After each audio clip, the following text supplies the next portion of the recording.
नमस्कार दोस्तों, आज हम बात करने वाले हैं राजस्थान के जाने माने साइकोलॉजी के अध्यापक अशोक पारिक सर के द्वारा लिखी गई साइकोलॉजी की बुक्स जो कि सीक्वल पब्लिकेशन की है, उसके अधिगम वाली यूनिट के लगभग 25 क्वेश्चन सोल्व करेंगे। तो चलिए शुरू करते हैं। यह बुक जैसा कि आप सब जानते हो अशोक पारिक सर झुंझुनू के हैं और इनकी यह बुक चलती है सीक्वल पब्लिकेशन की रीड के लिए, और इसमें एनसीईआरटी और आरबीसी का पूरा सार है और साथ में इंग्लिश टर्म भी दी गई है। तो चलिए शुरू करते हैं। पहला प्रश्न अधिगम वाली यूनिट का।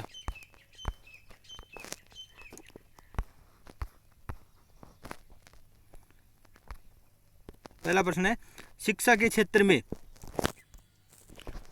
व्यवहारवादियों का सबसे बड़ा योगदान है। शिक्षा के क्षेत्र में व्यवहारवादियों का सबसे बड़ा योगदान क्या है? व्यवहारवादियों में वॉटसन, स्किनर, हल, थॉर्नडाइक ये सब आते हैं। इनका सबसे बड़ा योगदान क्या है शिक्षा के क्षेत्र में? आत्मनिरीक्षण। आत्मनिरीक्षण तो नहीं है, आत्मनिरीक्षण तो दिया था आत्मनिष्ठ विधि या आत्मनिरीक्षण विधि, यह तो दिया था गेस्टाल्टवादियों ने। वस्तुनिष्ठता पाठ्यक्रम सभी, तो व्यवहारवादियों ने वस्तुनिष्ठता दी थी। वस्तुनिष्ठ विधि या बही दर्शन विधि पर जोर दिया था और बही दर्शन या वस्तुनिष्ठता व्यवहारवादियों का सबसे बड़ा योगदान था शिक्षा के क्षेत्र में। तो इसका सही आंसर हो गया बी।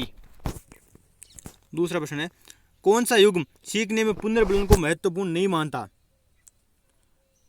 ये मनोवैज्ञानिकों के दो युग्म दिए हुए हैं। कौन सा युग्म ऐसा है जो सीखने में पुनर्बलन को महत्वपूर्ण नहीं मानता? स्किनर व हल, टोलमेन व गुथ्री, हल व गुथ्री सभी। जैसा कि आपको पता है स्किनर के सिद्धांत में स्किनर ने पुनर्बलन को महत्वपूर्ण माना है, जबकि हल ने का सिद्धांत का नाम ही पुनर्बलन का सिद्धांत है। टोलमेन व गुथ्री, हल व गुथ्री, इसमें भी हला रहा है, इसमें भी हला रहा है, ये दोनों तो नहीं होंगे, इसलिए सभी भी नहीं होंगे। इसका मतलब हो गया बी, टोलमेन व गुथ्री। टोलमेन जिन्होंने भूल भुलैया परीक्षण दिया था, चूहों पर प्रयोग किया था, एंड गुथ्री कोट वाली लड़की वाला प्रयोग किया था, और इन दोनों ने पुनर्बलन को महत्वपूर्ण नहीं माना है।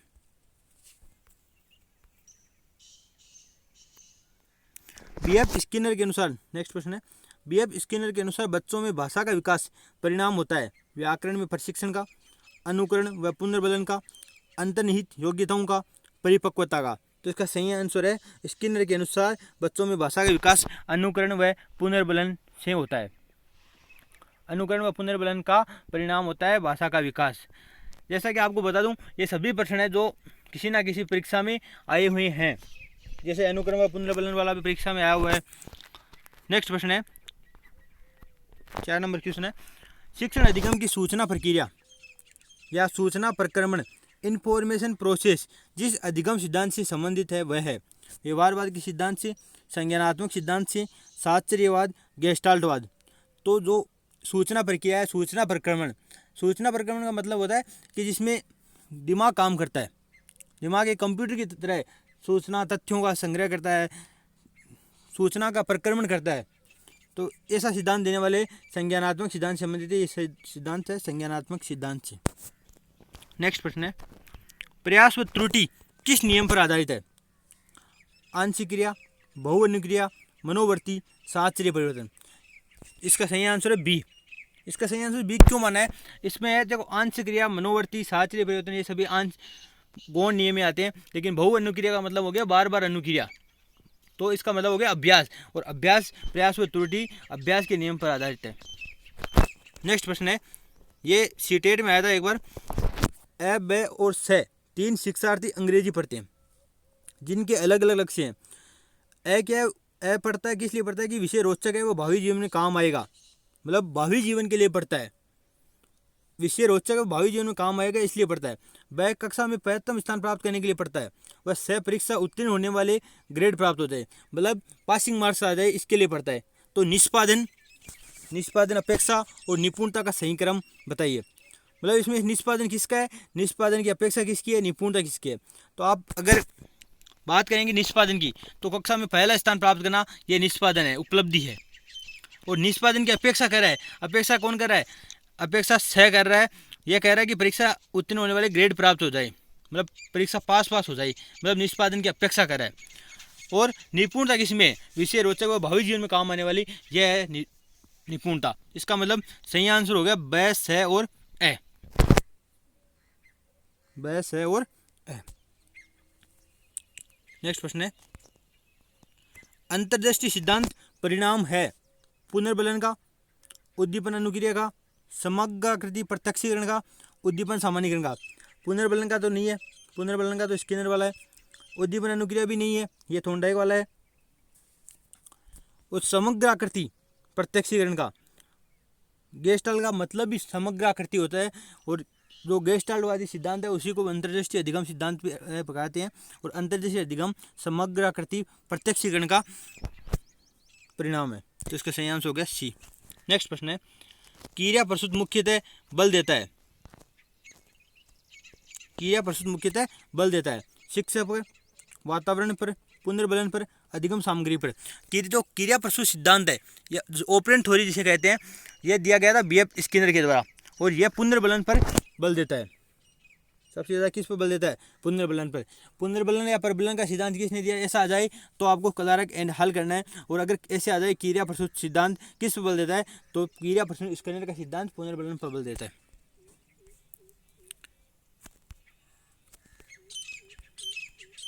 धीमी गति, नेक्स्ट प्रश्न है 9 नंबर, धीमी गति से सीखने वाले बालकों के लिए अधिगम उपयोगी सिद्धांत है कोहलर का सिद्धांत, थॉर्नडाइक का सिद्धांत, हल का सिद्धांत, थ्रस्टन का सिद्धांत। जो धीमी गति से सीखते हैं, जिनका दिमाग इतना काम नहीं करता, उनके लिए थॉर्नडाइक का सिद्धांत उपयोगी है, क्योंकि थॉर्नडाइक ने बिल्ली पर प्रयोग किया था, और बिल्ली एक मंदबुद्धि जानवर है, मतलब यह बार बार त्रुटि करके सीखती है। इसका मतलब धीमी गति से जो कोई अगर बालक सीखने वाला है, तो उसमें थॉर्नडाइक का अभ्यास है, वो बार बार त्रुटि प्रयास करेगा, बार बार प्रयास करेगा, तो उसके आदत में आ जाएगा। तो ऐसा सिद्धांत धीमी गति सीखने वाले बालकों के लिए थॉर्नडाइक का सिद्धांत उपयोगी है। नेक्स्ट प्रश्न है 10 नंबर, निम्न में से ऐच्छिक व्यवहार उसके परिणामों को शक्तिशाली व कमजोर बनाता है। निम्न में से किस में ऐच्छिक व्यवहार उसके परिणामों से शक्तिशाली व कमजोर होता है? मतलब उसके परिणामों से शक्तिशाली व कमजोर होता है, किस में ऐच्छिक व्यवहार है? प्राचीन अनुबंधन में, क्रिया प्रस्तुत में, सूझ अधिगम में, स्वतः अधिगम में। तो जो ऐच्छिक व्यवहार है उसके परिणामों से शक्तिशाली व कमजोर होता है, मतलब जिसके उसके पुनर्बलन मिलता है, उसके परिणाम आते हैं, उससे उसे पुनर्बलन मिलता है, और उसके कारण जो ऐच्छिक व्यवहार है वो क्या तो शक्तिशाली होता है या कमजोर होता है। तो ऐसा है क्रिया प्रस्तुत में।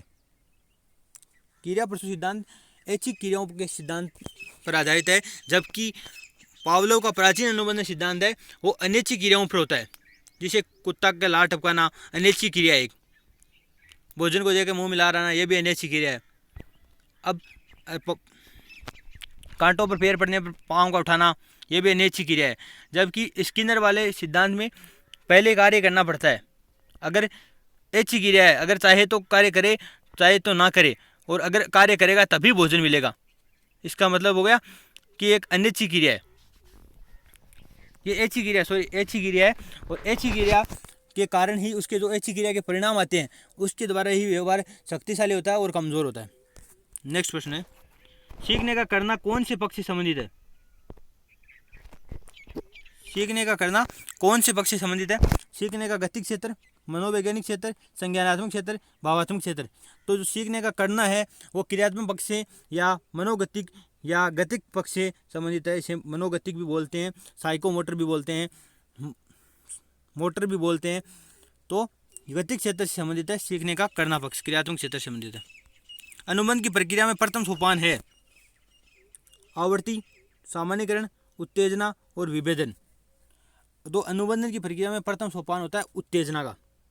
अगर उत्तेजना होगी तो ही अनुबंधन होगा, और अगर सामान्यीकरण तो बाद में होगा, आवृत्ति बार बार बाद में की जाएगी, और लास्ट में विभेदन किया जाएगा। पहले उत्तेजना होगी, उसके बाद आवृत्ति होगी, उसके बाद सामान्यीकरण किया जाएगा, और उसके बाद विभेदन होगा।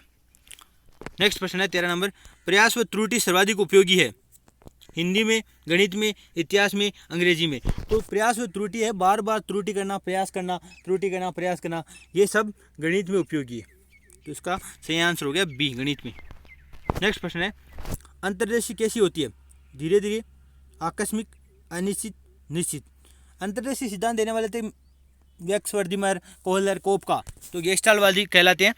इन्होंने कहा कि अंतर्दृष्टि आती है वो आकस्मिक आती है, अचानक आती है, अचानक समस्या का समाधान मिलता है। तो अंतर्दृष्टि आकस्मिक होती है। नेक्स्ट प्रश्न है 15 नंबर, ये 14 नंबर हो गया। निम्न में से कौन सा क्रिया प्रसूत नहीं है? कांटा लगने में पैर हटना, हाथ पैरों का चलना, भोजन करना, उपरोक्त में से कोई नहीं। देखो क्रिया प्रसूत नहीं है, मैंने अभी बताया था तो क्रिया प्रसूत सिद्धांत है वो ऐच्छिक क्रियाओं का सिद्धांत है।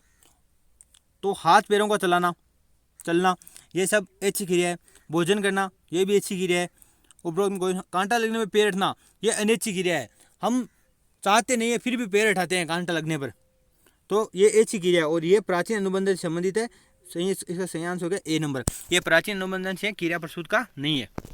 नेक्स्ट प्रश्न है अध्ययन का उच्चतम स्तर कौन सा है? उद्दीपक अनुक्रिया, अनुकूलित अनुक्रिया, समस्या समाधान, श्रृंखला अधिगम। जैसे कि रॉबर्ट एम गेने ने अष्ट सोपान की दी थी, उसमें जो समस्या समाधान है वो उच्चतम स्तर है। समस्या समाधान कौन सा स्तर है? उच्चतम स्तर है। नेक्स्ट प्रश्न है जिस व्यवहार में व्यक्ति दूसरों को देखकर सीखता है क्या कहलाता है? सामाजिक अधिगम, अनुकूलन अधिगम, प्रायोगिक अधिगम और आकस्मिक अधिगम। तो जिस व्यवहार में व्यक्ति, अल्बर्ट बांडुरा के सिद्धांत पढ़ाया था जिसमें सामाजिक अधिगम सिद्धांत या प्रेक्षणात्मक अधिगम सिद्धांत, इसमें व्यक्ति किसी मॉडल को, मॉडलिंग थ्योरी भी बोलते हैं इसे, किसी मॉडल को या किसी सामाजिक व्यक्ति को प्रेक्षण करके या देख कर सीखता है, तो इस प्रकार का अधिगम सामाजिक अधिगम कहलाता है। तो मतलब जिस व्यवहार में व्यक्ति दूसरों के व्यवहार को देखकर सीखता है ये किससे संबंधित है? तो अल्बर्ट बांडुरा से संबंधित है ये सब। नेक्स्ट प्रश्न है संबंधवाद के सिद्धांत में कौन सा संघ सम्मिलित है? स्थितियां व प्रत्युत्तर, उद्दीपन व प्रत्युत्तर, प्रत्युत्तर व प्रतिक्रिया, उद्दीपन व प्रतिक्रिया। तो संबंधवाद का सिद्धांत है जो उद्दीपन व प्रतिक्रिया पर आधारित है, जिसमें उद्दीपन होगा और उद्दीपन की भी प्रतिक्रिया की जाएगी। तो उद्दीपन व प्रतिक्रिया, संबंधवाद का सिद्धांत पावलोव। अच्छा अधिगम निर्भर करता है शिक्षक पर, छात्रों की रुचि पर, उपयुक्त शिक्षण पर, सभी पर। तो वैसे तो अच्छा अधिगम सभी पर निर्भर करता है, लेकिन इसमें एक ऑप्शन छांटता है तो छात्रों की रुचि पर। छात्रों की रुचि पर अच्छा अधिगम निर्भर करता है। अगर छात्रों की रुचि होगी तभी अधिगम होगा, अगर छात्रों में रुचि नहीं होगी तो तत्परता नहीं आएगी, और तत्परता नहीं होगी, जैसा कि आपने सुना होगा एक कथन है कि घोड़े को तालाब पर ले तो जाया जा सकता है लेकिन उसे पानी नहीं पिलाया जा सकता, मतलब उसमें तत्परता नहीं है या रुचि नहीं है तो उसमें अधिगम नहीं होगा। नेक्स्ट प्रश्न है जेपी गिलफोर्ड के अनुसार अधिगम है सोच में परिवर्तन, ज्ञान का सृजन, अनुभव प्राप्त करना, व्यवहार में परिवर्तन।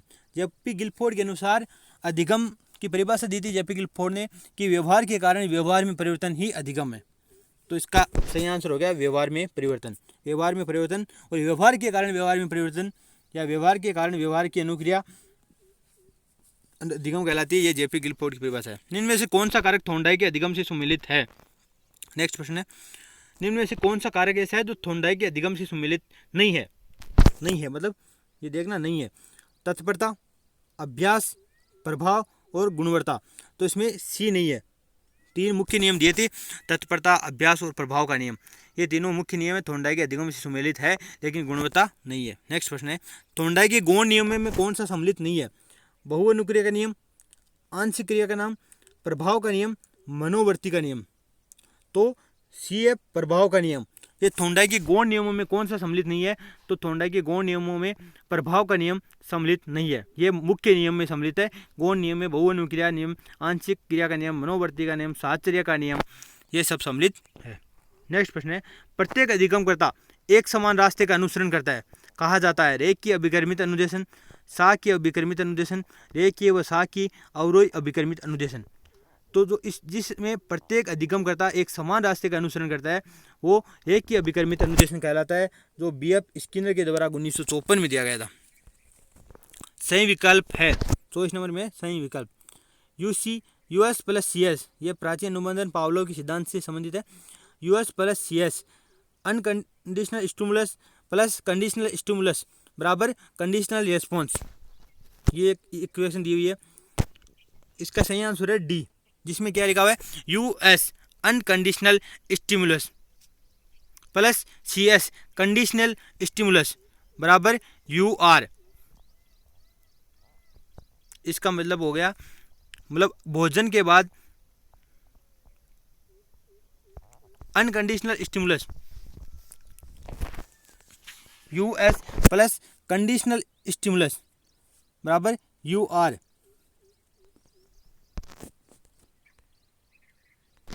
इसमें पहला लिखा है US प्लस CS बराबर CR। मतलब अनकंडीशनल स्टिमुलस का मतलब हो गया अनानुबंधित उद्दीपक, या इसे स्वाभाविक उद्दीपक बोलते हैं जैसे भोजन। और CS का मतलब हो गया घंटी बराबर CR, मतलब घंटी के कारण अनुक्रिया, मतलब जब तक साथ में भोजन होगा उसमें घंटी के कारण अनुक्रिया नहीं होगी, तो पहला तो नहीं होगा। दूसरा है US बराबर CR, मतलब भोजन के कारण। CR का मतलब हो गया कंडीशनिंग, मतलब अनुबंधित अनुक्रिया। जो घंटी के कारण अनुक्रिया होती है उसको CR बोलते हैं।